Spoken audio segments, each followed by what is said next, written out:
What's going on, ladies and gentlemen? Welcome to another edition of Prim and Proper Sports. I bet you guys thought I was going to say Weapons Hot Mission Briefs here on Northeast Streaming Sports, but no.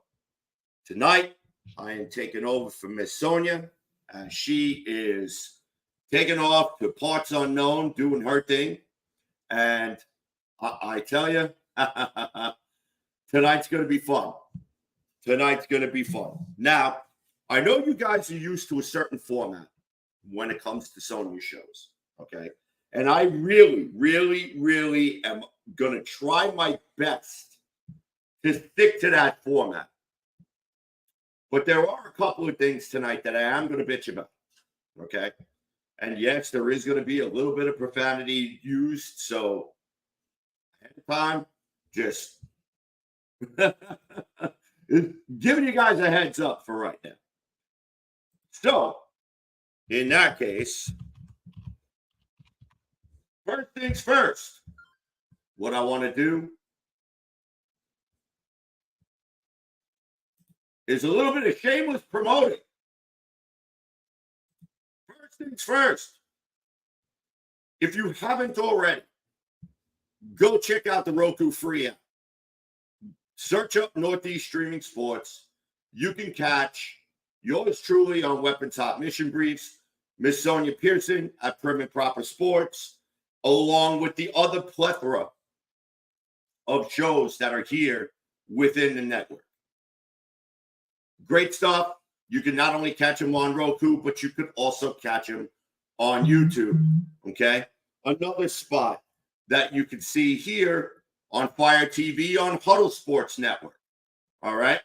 Be sure to go and check us out wherever you can. All right. So with that, now I'm pretty sure this is supposed to get shown. So happy 6th birthday to my son Lawson Snickers. All right. I'm hoping that he is doing well.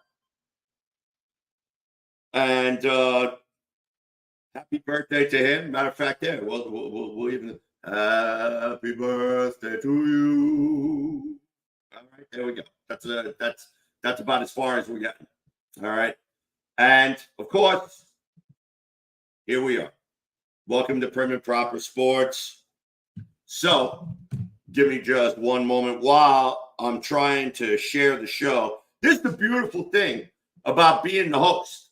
Okay. When you don't have a producer, you got to share. You got to do all the stuff. So a lot of times when you watch the video replay and the head's down like this, it's not because we're ignoring you guys. It's because we're trying to do a couple of different things all at once. And also trying to, what's the word I'm looking for? Basically just, trying to not only produce, but also share the show to make sure that people get the opportunity to consume it. So it's always it's always very, very challenging. So, there are people out there that are going to want to watch. Sure they will. Hopefully they will. If not, hey, whatever. But, for those of you that will, I appreciate you guys tuning in. And of course, if you guys want to pop anything in the comments, go right ahead, please. You guys have any questions or anything you want me to talk about? There are two main things that I'm going to be talking about tonight. So I'm going to get rid of this banner first. And then the next thing that I'm going to do is what I always do. Get a little music going for the vibe. Okay? Now, the couple of things that I'm going to be talking about, especially what's going on. I mean, obviously, last night, the Florida Panthers won the Stanley Cup. Okay? They defeated the Edmonton Oilers 2-1 in Game 7 of the Stanley Cup Finals. So regardless of whatever side of the fence that you were on, whether you were an Oilers fan, a Florida fan, or whatever, you got the opportunity to you got the opportunity to see history. So that being said, That brings me to one of my rants for tonight, and just bear with me. As you know, I'm thinking about one thing. Okay, I'm actually going to put the banner for this because this is something that I've been listening to all day long. All day long, I've been listening to this on sports radio. Okay, Connor McDavid, the team captain for the Edmonton Oilers, he ended up winning the Conn Smythe Trophy, even though Florida Panthers won the Stanley Cup last night. So why is everybody so mad? Now, again, this is going to be the part where if you are sensitive to cursing or anything like that, maybe tonight's not the night for you to view. But I'm going to try to temper it down enough so that way I'm not going to get yelled at by Sonia when she gets back from vacation. But what I don't understand is why people are bitching about Connor McDavid winning the Conn Smythe Trophy. He was by far and away the best player in the NHL playoffs. Now, here is the beauty about the Conn Smythe Trophy, and I'm going to explain this to people because there are not a lot of hockey fans out there. Why? I have no idea. Maybe it's because you can't follow the puck on television. Maybe it's because there's not enough popularity in the sport. Maybe it's because half the guys that take the ice, you have no idea who they are or where they're from or what their background is or whatever. Okay? I'm here to tell you tonight that's a bunch of horse shit. Okay? Because if you did not watch Game 7 of the Stanley Cup Finals last night, regardless whether you are a fan or not, if you are a casual sports fan and you knew the amount of hype that was going into this game, you probably would have tuned in, even if just for a couple of minutes, just to see what all the hubbub was all about. And last night, in my opinion, was if you were a casual hockey fan, to see a game played like that, with the passion, with the intensity, with as much at stake as there could be. There were no bigger stakes that could be done. That could be done in that.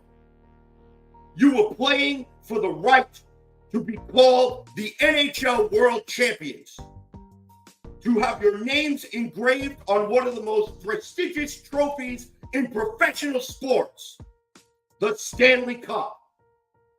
Okay? And I don't care.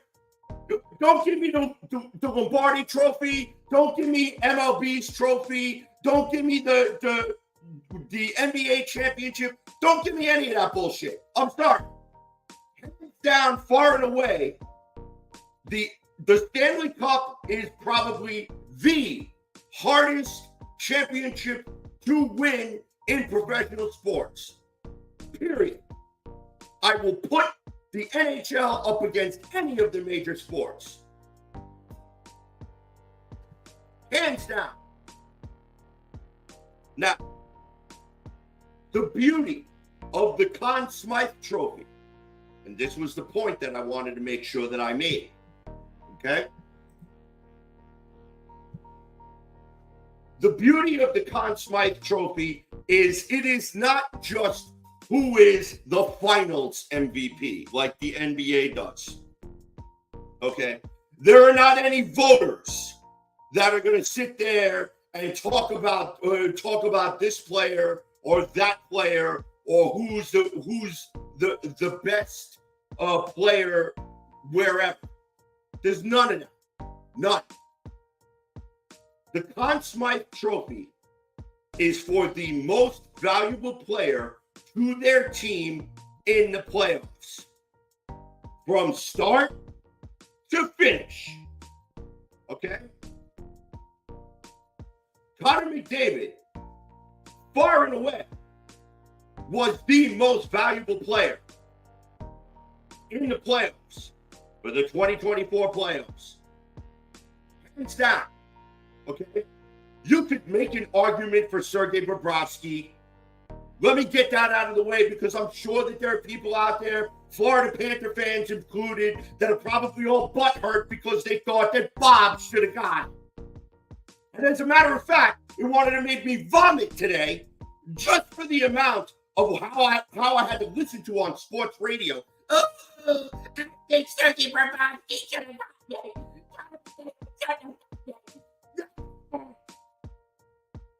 For the people who think that, yes, you have a legitimate argument, but you are so tone deaf to the overall stats as to what exactly goes into the Conn Smythe Trophy, and stop comparing the NHL to the NBA or to Major League Baseball or to the National Football League, because they are nothing alike. Nothing. The Conn Smythe Trophy, as I explained before, very plain, very simply put, it is a culmination of the most valuable player from the start of the playoffs to the end of the playoffs. Doesn't matter if your team wins the Stanley Cup or not. And sure, you want to make an argument for Sergei Bobrovsky, fine, you can do it. I will not take that away from you. But you want to know something? You know the player who's better than Sergei Bobrovsky? Connor McDavid. That's who was better than Sergei Bobrovsky. And I'll even give you more fuel for the fire, okay?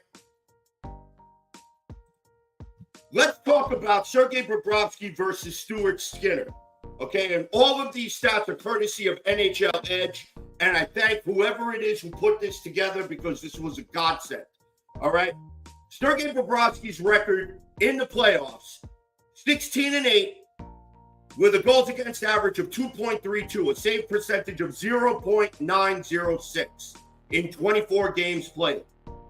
Stuart Skinner, with a record of 14-9, with a goals against average of 2.45, with a save percentage of 0.901 in 23 games played.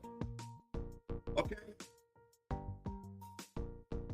If you want to sit there and you want to give the edge to anybody, you could give the edge to Bobrovsky in goals against average. But overall save percentage at mid-range save percentage, mid-range high, there's high danger, which is 0.843 for Sergei Bobrovsky, 0.809 for Stuart Skinner, and then your mid-range, which was 0.838, and then where Stuart Skinner had the edge for 0.884. Okay? If you go and take a look at the stats, it's like splitting hairs. Okay? But here's the thing. Connor McDavid actually went out and beat Wayne Gretzky's playoff record, a record that has stood for over 40 years. Okay?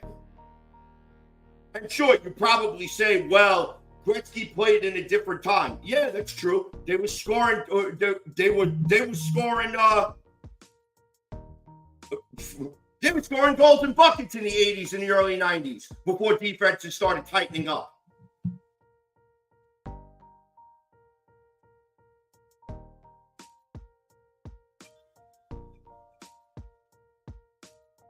So, for me, one of the things that kind of made me aggravated about this was the fact that Connor McDavid, who carried his team through two playoff series in which you had to play a Game 7 to advance, okay, and then push the Stanley Cup Finals to a Game 7. Why we're even having this conversation is completely ridiculous.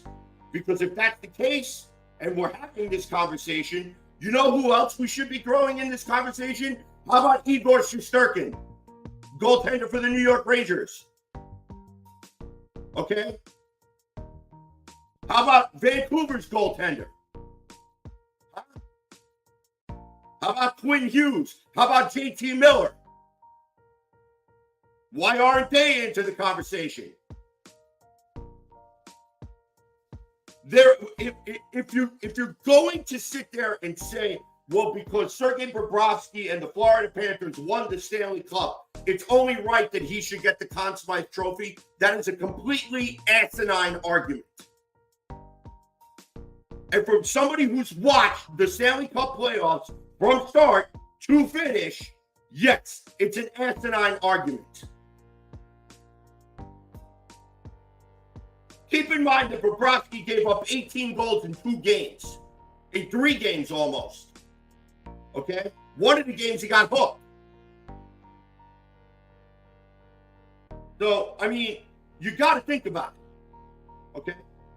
You really do. For the people that have a problem with this, you're entitled to your opinion.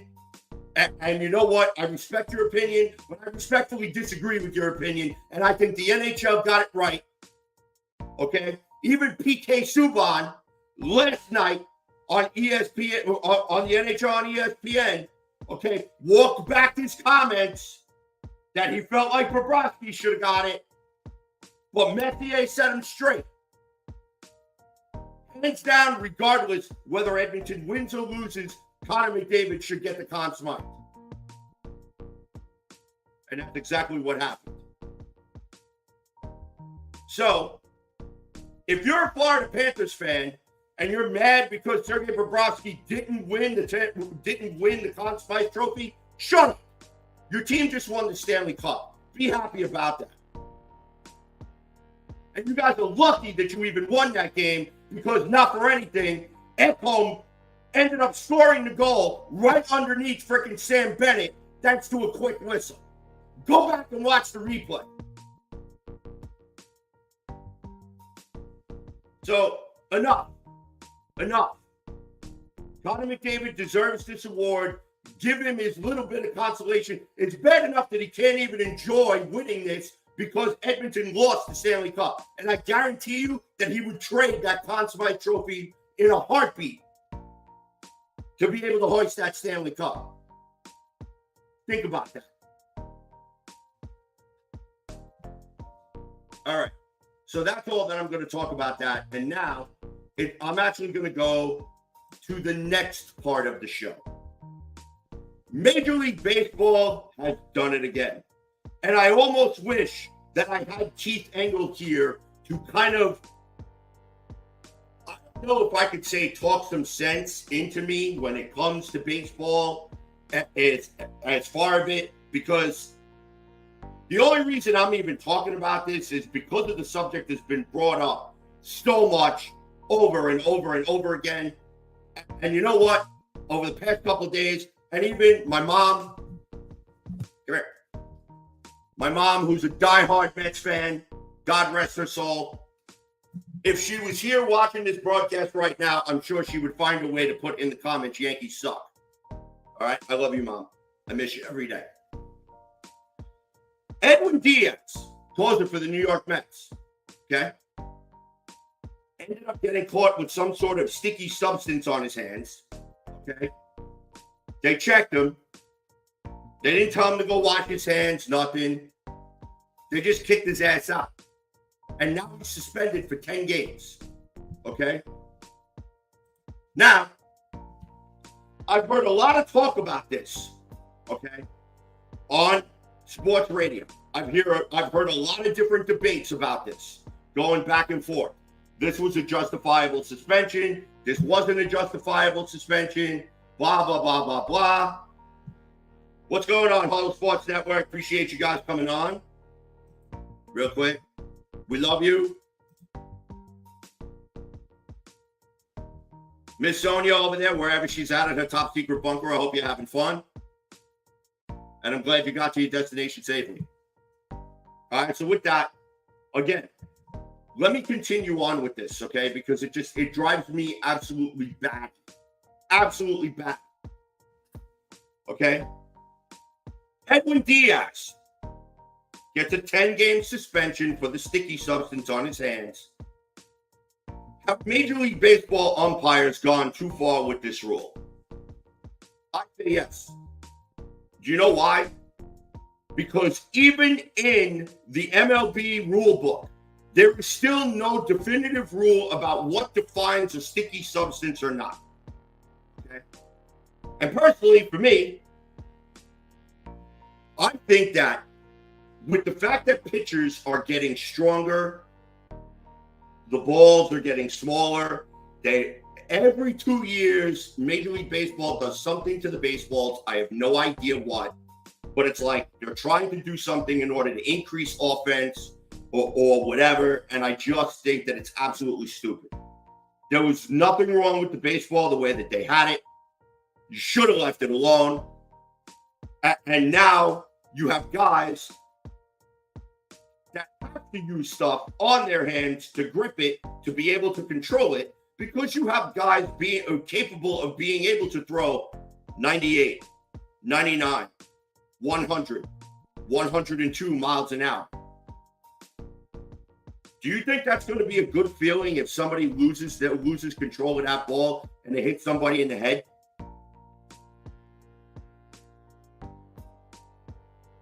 Has anyone bothered to think about it? No, I don't think anybody got that far. For me, as far as I'm concerned, if the sticky substance gives no competitive advantage except to just grip the ball, okay? Like in the early 80s, there was pine tar. All right? Everybody used to bitch and moan about pine tar. All right.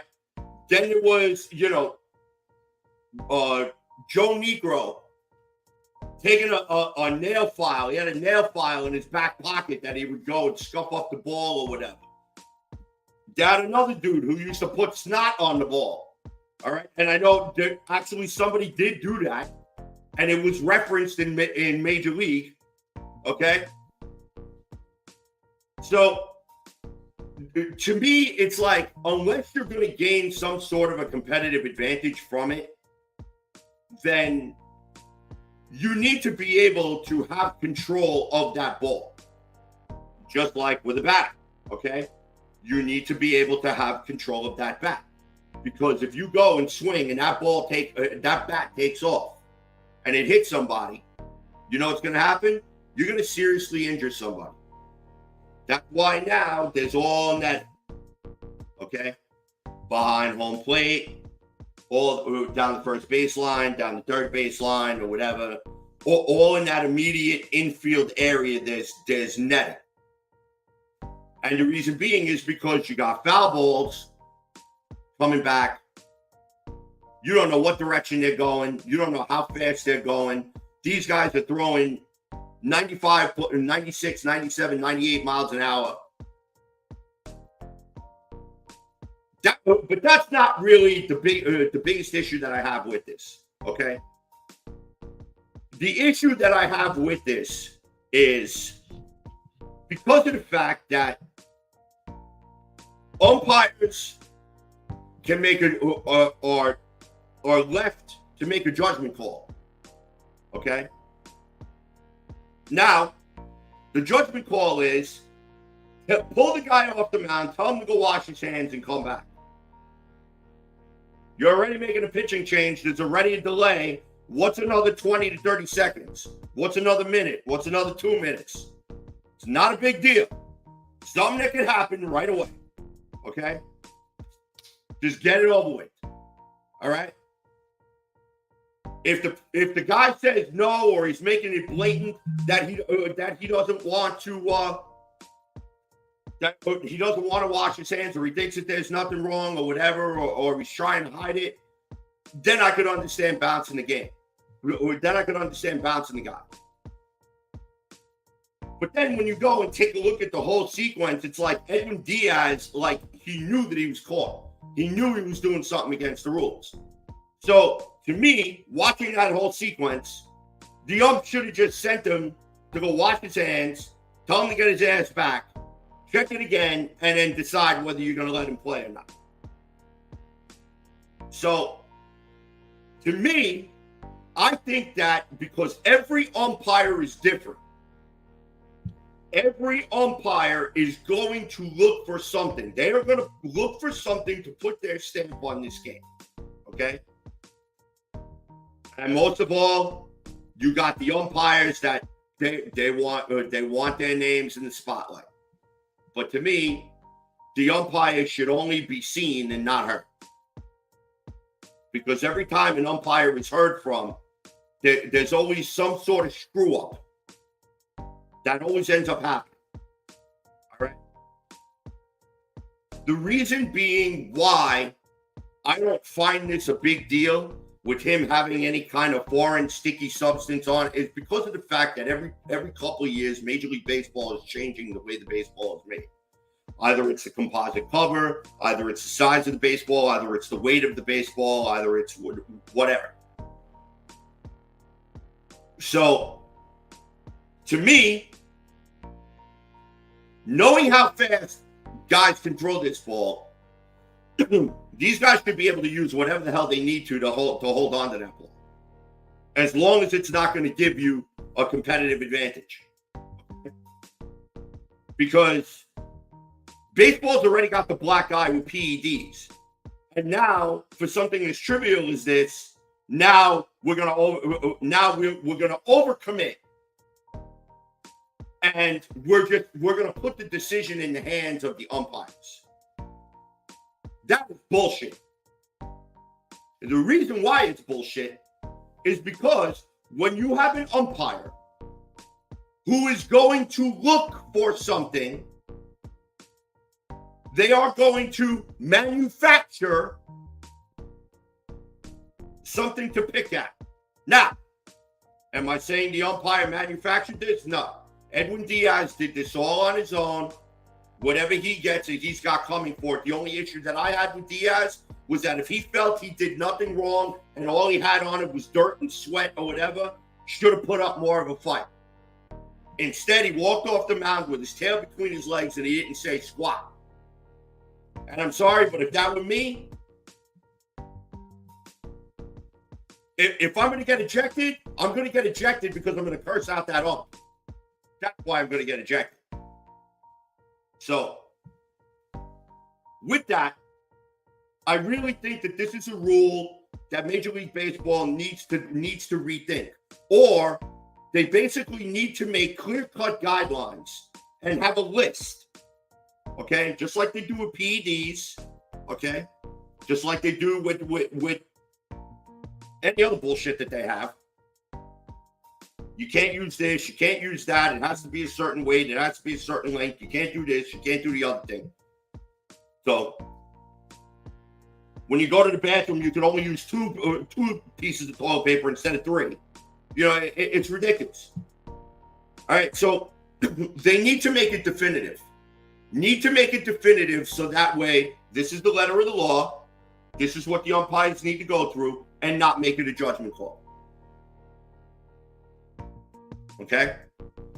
Now, I'm going to compare this situation and the umpire going after Diaz and so on with,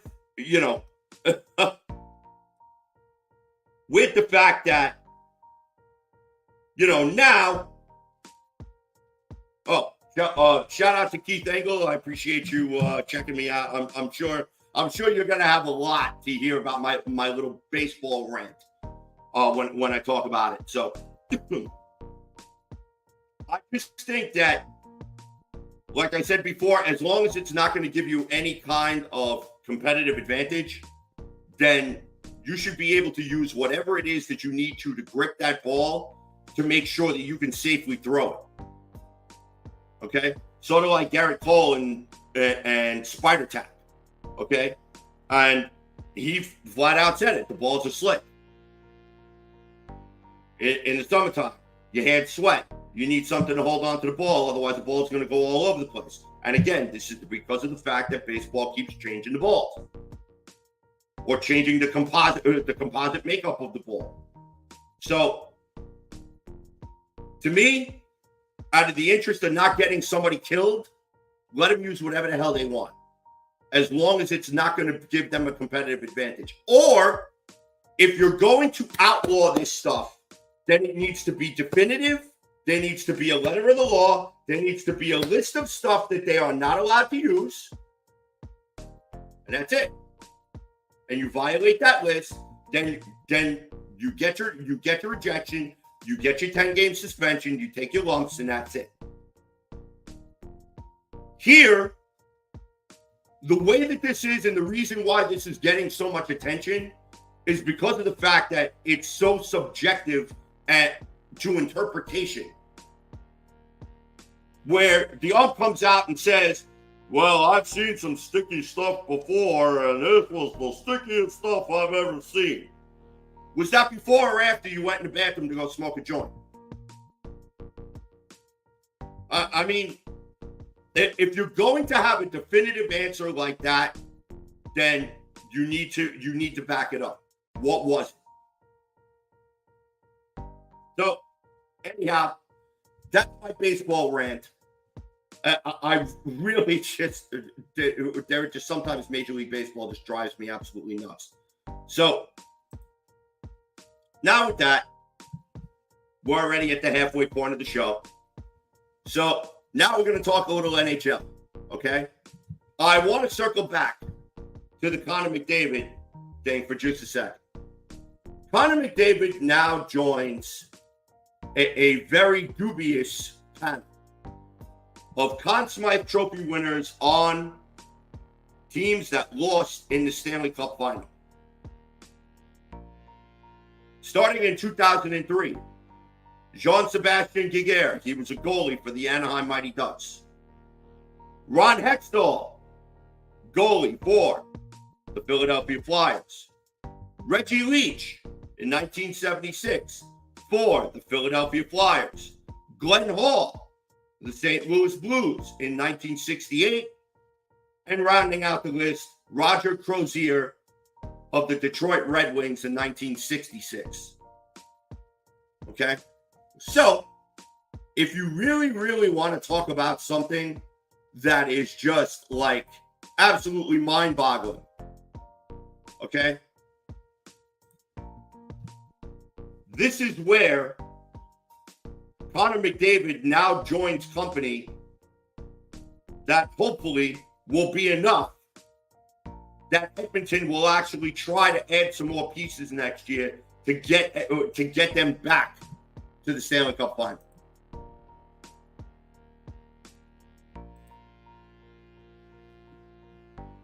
Miss Neldra Allen, hello. I'm just here listening to sports stuff, invited by Sonia Pearson. Thank you so much for joining the show. If you have a question or a comment or anything you want me to address, please, by all means, drop it in the comments. Anybody who's out there listening, anybody who's out there watching, if you want to drop a comment, by all means, go ahead and do so. I'll get it on the air. We got another 20-something minutes here for me to talk about a bunch of different stuff. Now, you guys already know I'm a New York Jets fan. Sonia and the panel from Northeast Streaming Sports, they always give me static because of my long-suffering years as a New York Jets fan. If you haven't checked out the latest edition of Weapons Hot Mission Briefs, I went on a pretty lengthy rant about Aaron Rodgers not showing up to mandatory minicamp and Hassan Reddick holding out and all the other garbage. I invite you guys to go and check it out. I'm not going to rehash any of that tonight because a lot of it is profanity laced, and I'm not going to do that to Sony. I got enough respect that I'll hold off on that. But I did want to talk a little bit of NHL. So let's go on ahead. Couple trades already that have happened, which is very, very interesting. All right. Now, matter of fact, what happened today, the San Jose Sharks acquired Jake Wallman and a second-round pick in the 2024 NHL Draft from the Detroit Red Wings for future considerations. Another trade that went down today, Predators acquired defenseman Andrew Gibson from the Detroit Red Wings for forward Jesse Kliskinen, and a second-round pick in the 2024 NHL Draft. Yesterday, which was June 24th, Senators acquired goalie Linus Ullmark from the Boston Bruins for goaltender Jonas Korpisalo, forward Matt Kostelic, and a first-round pick in the 2024 NHL Draft. Now, here's the thing about Linus Ullmark being traded to the Senators. That immediately upgrades that position because the Senators have had problems at goaltender for the past couple of years. Now they have a pretty young core. Now, if they can get a couple more pieces, the Ottawa Senators are going to be one of those pain-in-the-ass teams next year that nobody's going to want to play. So, we still need to think about, they still have a little bit of work to do. So, should be interesting to see how the rest of the NHL offseason is going to play out. Now, June 23rd, San Jose Sharks, they've been pretty busy. They acquired forward Igor Afanasyev from the Nashville Predators for forward Ozzy Weisblatt. On the 21st, the New Jersey Devils acquired forward Adam Beckman from the Minnesota Wild for forward Graham Clark. Now, June 19th, the Capitals acquired forward Pierre-Luc Dubois from the Los Angeles Kings for goalie Darcy Kemper. That's actually a pretty solid trade. And again, probably a good deal for both of them. Okay. Now, again, keeping up with the rest of the trades, the Dallas Stars acquired a fourth-round pick in the 2025 NHL Draft from the San Jose Sharks for forward Ty Dellandrea. The New Jersey Devils acquired goalie Jacob Markstrom from the Calgary Flames for defenseman Kevin Ball and a first-round pick in the 2025 draft. Now, one of the things about the New Jersey Devils, last year, they had tremendous goaltender issues. They were a team who, the following year, after beating the Rangers in the first round, were expected to challenge for the Metropolitan Division this year. They were supposed to be the Rangers and the Carolina Hurricanes' main competition. It did not go as planned, obviously, because Dougie Hamilton being out for the rest of the year, goaltending issues between Vitek Vanacek and also Akira Schmid led to them now having to go to a third string goaltender, which in turn they ended up having to ride out. So they pretty much had a revolving door behind the pipes last year. So should be interesting to see how that in what shape or who is going to show up for training camp come September when everything opens up.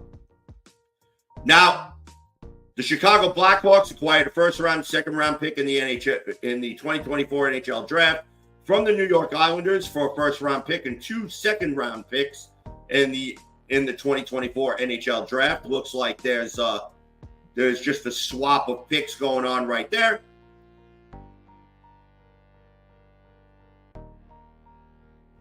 So now, May 21st. Now, Tampa Bay Lightning acquired defenseman Ryan McDonagh and a fourth-round pick in the NHL Draft, in this year's NHL Draft from the Nashville Predators for a seventh-round pick in the 2024 Draft and a second-round pick in the 2025 Draft. So, and Scott Gillespie, who just messaged me on Instant Messenger. This is not my platform, dude. It's not my platform, so I don't know why you can't post. So call me chicken shit again. I'm going to find out where you live and punch you in the face. Plain and simple. So I'm sure you'll say something after that. But anyhow, as we keep going with the trade tracker, pretty much the last of the beginning of the offseason trades began with the Tampa Bay Lightning acquiring Ryan McDonagh. So now, here's another interesting article from NHL.com, which was just it made me think a little bit. Made me think. Okay. Now,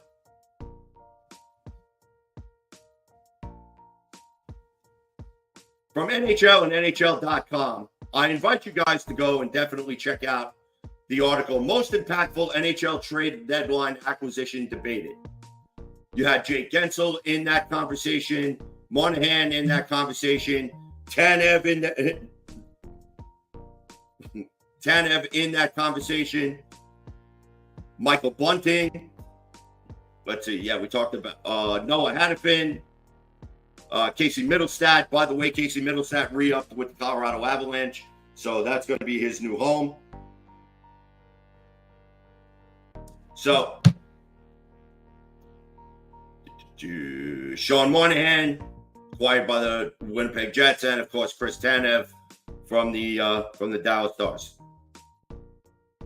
So that's that. So again,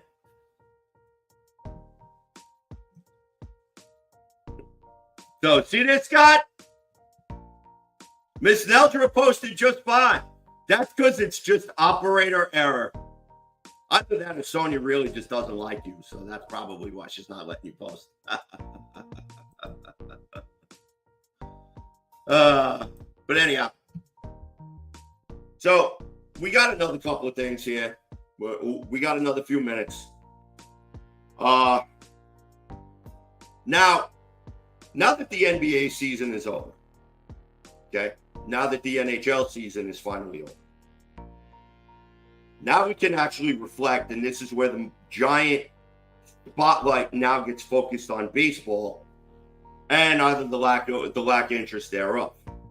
Okay, but a lot of people still talk about this is the dead period in the NFL. Now, within the dead period of the NFL, this is where players are left to their own devices. Okay, this is where you hope that nobody comes to training camp and gets hurt.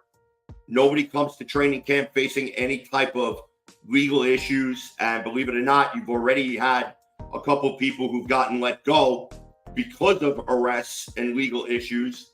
New York Jets let go of a cornerback. I think the Kansas City Chiefs actually got rid of a defensive lineman or something. And I know a couple other people lost their contracts, or basically got released.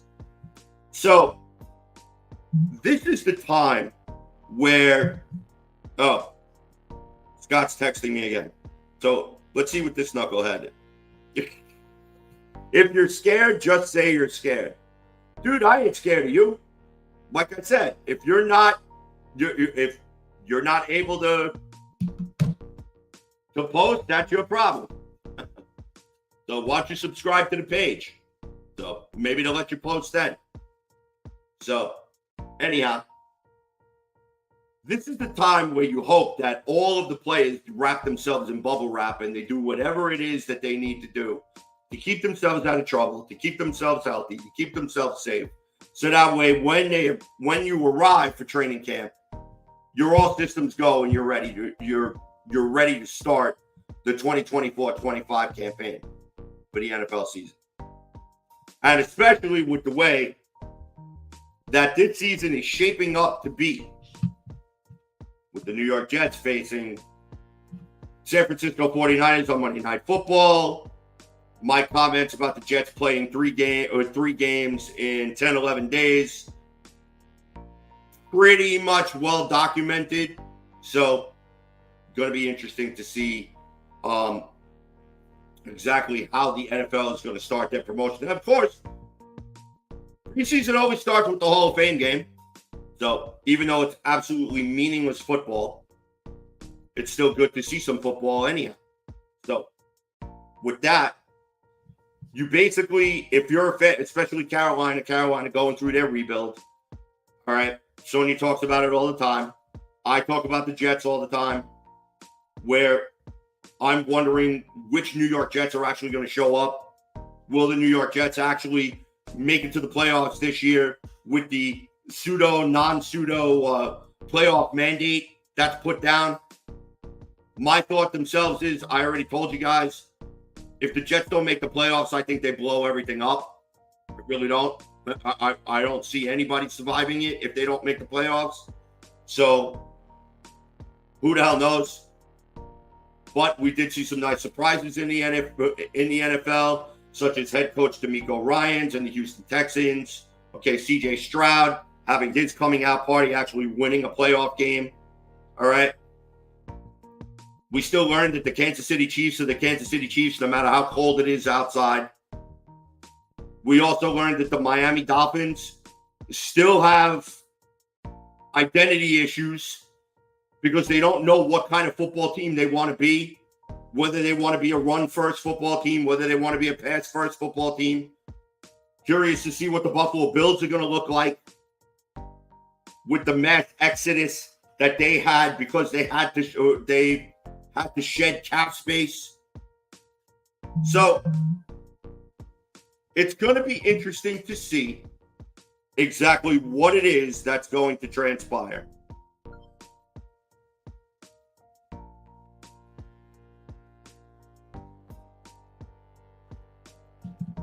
So with that, it's if you're an NFL fan right now, you're holding your breath and you're counting the days. So you're counting the days to training camp. I know Zach Wilson was not the best quarterback that the Jets ever drafted. You're an idiot for even saying such a thing, and you should be banned from every social media platform and every show known to man, just for even uttering the word Zach Wilson.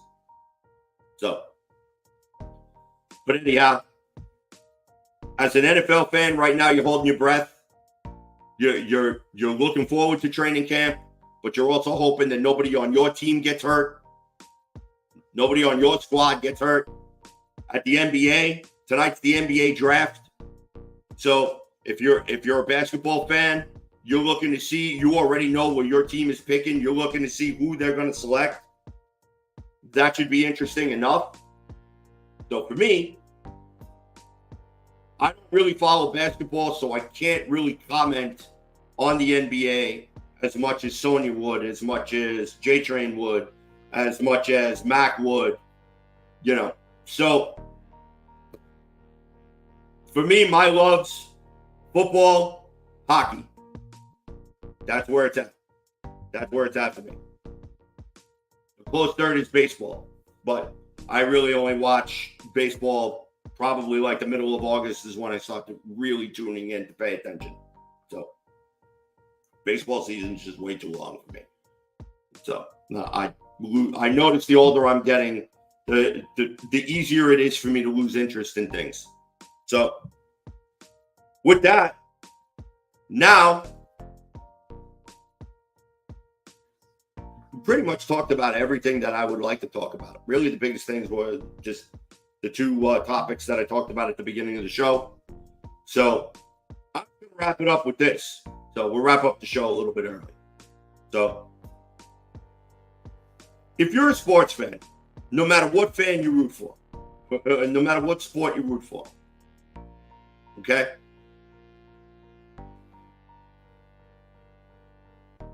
Be passionate about your team. There's nothing wrong with being passionate. There's nothing wrong with giving your opinion. There's nothing wrong with wearing your fandom on your sleeve. Okay? There really isn't. Embrace that passion. Bathe in it. Love it. Because when you're passionate about something, it's because you care. It's because it's a love. It's because you are in love with this sport or you are in love with this team. Okay? Like for me, the New York Jets, the New York Rangers, the New York Yankees. So, that being said, if you're passionate about your team, show it. Doesn't matter how bad they suck. Don't be a bandwagon fan. Put your passion out there. But if you have someone who disagrees with you, don't get butthurt. Try to have an open mind. Why? Because everybody is different. And for me, now mind you, I'm only speaking for myself, I like both sides of the coin. I want to hear both sides of the coin. because then I get the whole picture, not a half. Because everyone can have an opinion, but sometimes even if your opinion disagree or is the opposite of my opinion, or your opinion is the polar opposite of somebody else's, then you just do what you got to do. You agree, you try to find a middle ground. That's it. But here's the thing that I really want to say. If you're going to take to social media and you're going to act like an idiot, then you deserve everything that comes to you. Because if you're going to put it out there in the ether, okay, you got to take all the slings and arrows that go along with it. Just like people who do podcasts like this one. We put our opinions out there as sports fans, try to have an objective view without being which borderlines being homeristic. Okay? But you want to be as honest as possible. Okay? Just like my show. I am as 100% honest about the New York Jets as I possibly can be.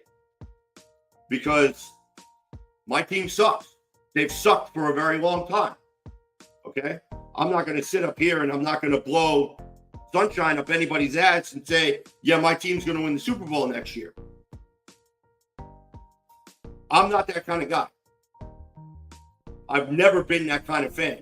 I used to be that kind of fan, where every year it was pie in the sky.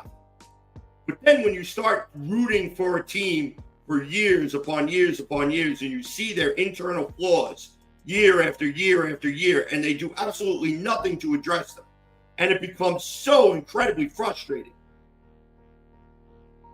You kind of, you're a fan, but you're not going to be that jaded fan. You're going to be a little bit more of a realistic fan. But however, realistic fans are people that walk right down the middle. You're going to praise them when they do good. You're going to kill them when they do bad. But then you have your fans of this team that are just, they love to be miserable. And they're just always going to look for the negative. They're always going to look for the glass half empty scenario. Don't be that fan. Even if you hit the middle, even if you're on this side, be the kind of fan that you want to be. But the one thing is, think about what you put on social media. Think about it.